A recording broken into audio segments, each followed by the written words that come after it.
Hey guys, Al Renton with Glaucoma Hope. So today is December 13th, 2016. It's a Tuesday, and we went to the Emerald Cup this last weekend, right? So I wanted to give a recap of the Emerald Cup this week. We're going to do about three or so parts to the series of the Emerald Cup recap. So first I want to go over, check in with the eyes like we always do, and then I'll go over what happened this weekend a little bit, what the Emerald Cup is, etc. Right? But first, let's check in with the eyes. Okay, cool. So let's turn around. So the eyes are doing pretty good. The left eye is doing really great, like we said before. The right eye is, overall, like the general is it's about the same as it's been for the past week, which is fairly good, right? It goes from slightly hazier than the left eye to clear and fractal a little bit. So I'll explain that for a second. So it used to be where my left eye and my right eye were the same exact vision, but my right eye was just tunneled, right? So now my right and left eye are slightly different vision. My left eye is like way better, the vision's improved a lot. And then my right eye, it sort of stayed the same. It makes it seem like it's worse, but just that my left eye improved. The right eye, the vision opened up a little bit, and things sort of fractaled, and they're sort of like piecing back together, I think, because of that. But so what's happening is I'm going from days or hours actually, where I'll see like a haziness, but I'll see everything, and it's all the same. And then I'll see other times where it's clear, but I'll have little slivers of little fractals where little blurry spots, but not, and other places it's clear. So that's so those are two different things. So that little changes are happening right now, and we'll see where the dust settles. Okay, it's really interesting, and that's just what happens when you're doing things like the 21-day reset that I'm doing, and the protocol that I'm doing for the eyes and all kind of stuff. Change happens, and you just have to roll with what it is. But it looks like it's all good stuff right now. What I want to do, though, is I want to talk about the Emerald Cup, and I haven't talked a lot about like the ingredients that I'm using for my protocols and things like that. But we use oils, extracts, superfoods. Superfoods definitely, for your nutrition, things like that. Excuse me. And the extracts, like essential oils and different things, Ayurvedic herbs. Not a ton, not crazy, but enough. But just certain things that really help you. But the main component for the eyes is cannabis oil. Okay. And there's a couple different extraction processes that I've tested that work. A couple others that don't. Right. So what I went up there for is, well, first off, the Emerald Cup. It's a cannabis event, I guess you would say, or like an expo, whatever. And it celebrates the best of the Emerald Triangle. The Emerald Triangle is way, way up in Northern California, and it's this area that where like the best marijuana basically in the world is grown. My opinion, right? But and the opinion of many, many others. But it's just perfect land for that.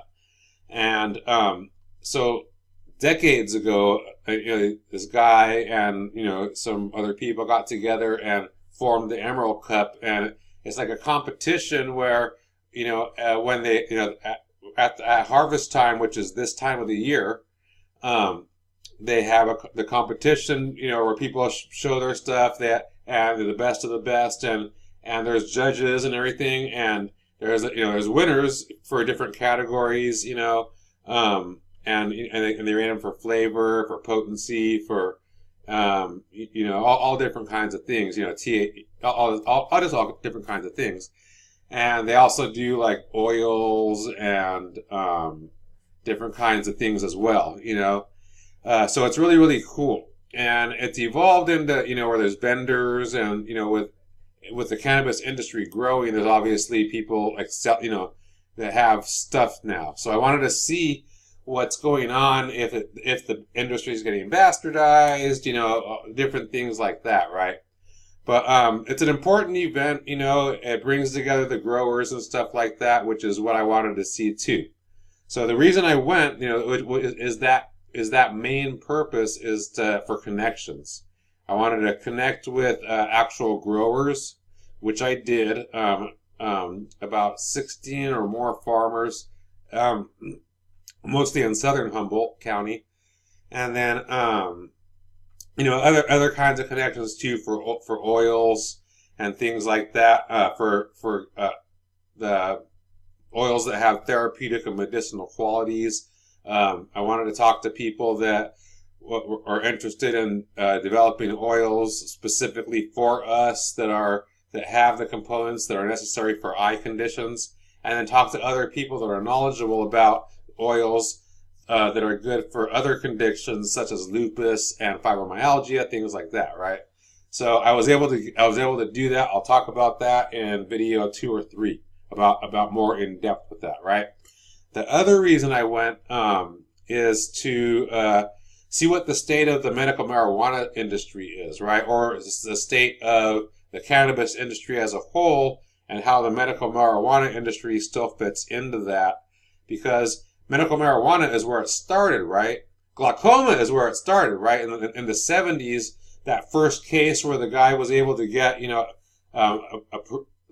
approval from the government to be able to smoke marijuana, that was for glaucoma. That was for his eyes, and that was for glaucoma.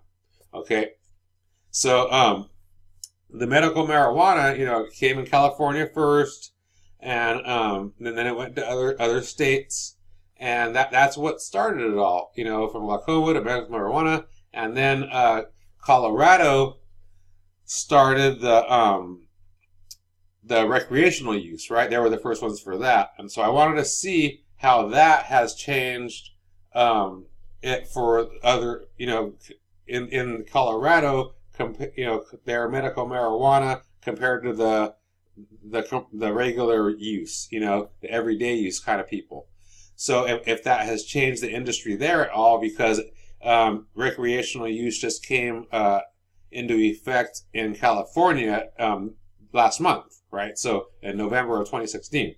So that's a big deal. So I wanted to see how that is, and there is some changes that happened, right? There is some really things that are concerning, and I will talk about that, and I think it's video 3. And it's really, really concerning, okay? But yeah, so I wanted to talk to regulators as well, which I did. I wanted to talk to watchdogs, which I'm like a watchdog myself, and I've taught other people and other organizations how to be watchdogs for food, for the true food movement, for the whole food movement, I've written books, all this kind of stuff. For that movement, right? Like, this is my book right here, Better Living with Whole Foods. It was written back in, it was published in 2008, and it's helped a lot of people. It's taught a lot of people how to take control, and it's done a lot for the movement. So I'm doing that for the cannabis industry to save for us, for the medical marijuana patients, right? And especially just as a selfish thing for me, to make sure that I have stuff. So trying to save the industry so it's accessible, but also I just go out there and meet farmers and oil extractors that I know I can get stuff from regardless, right? That's just who I am. So that's what's going on right now. That's why I went up there, It was really, really cool. That I will say that there was a lot of people there, like probably double, maybe even triple what previous years, throughout the history of the event, because of the medical marijuana being for recreational use being legal in California. So it's like a destination thing now, these events where, because people could actually smoke weed, at the event and hang out, and they might be from a state that doesn't have that, right? So instead of flying to goddamn Amsterdam and, you know, getting drugged and raped while you're there, you know, then you could come over here to California and just hang out, you know, in the United States, and, you know, have laws, you know, be protected by laws because you're in your own country, and but still be able to smoke weed in public and hang out and, you know, get edibles and all this kind of stuff and have fun. So that's cool. You know, that's cool for people. If I didn't have the eye condition, I'd probably go up and do that kind of stuff too, because I like marijuana. You know, I'm a marijuana activist. I'm a cannabis activist. You know, I always have been. But yeah. So but that's what's going on there. But that kind of stuff could shift the market, right? You know, because it shifts the market of what the companies. If they see they can make more money off of recreational users than they can off of the medical marijuana users, then, you know, they'll go that way to the recreational users. So the reason that they would do that, though, is because there is not a lot of evidence popping up, not as much as there should be for the like success stories. I would say there's not enough success stories as there should be for how long medical marijuana has been legal in California, right?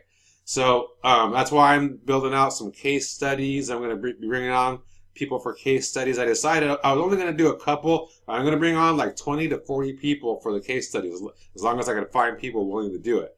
And I want to do that in a big way and start because of what I found out this weekend.